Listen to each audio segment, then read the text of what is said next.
So an interesting question that came in kind of goes to the reporting side of this, right?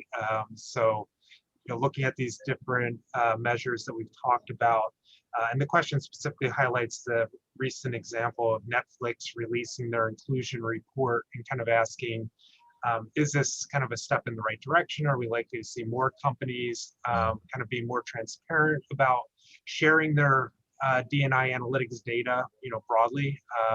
What do you, John or Tony, any thoughts on that?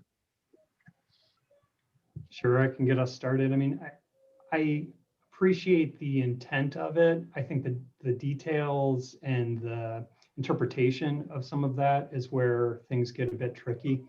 And I'll just give a simple example. If you have an organization that has maybe a large retail presence or population, hundreds of stores, and then you have a similar industry company that doesn't have that same kind of lower wage retail customer facing population, and then you try to compare the two on this public report or these kind of standardized metrics.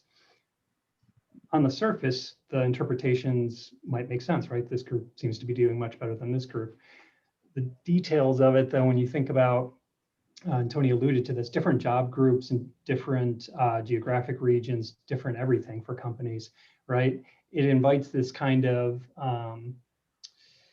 simple comparison or simplistic, naive comparison maybe between companies just based on single metrics. And so I think that's the caution.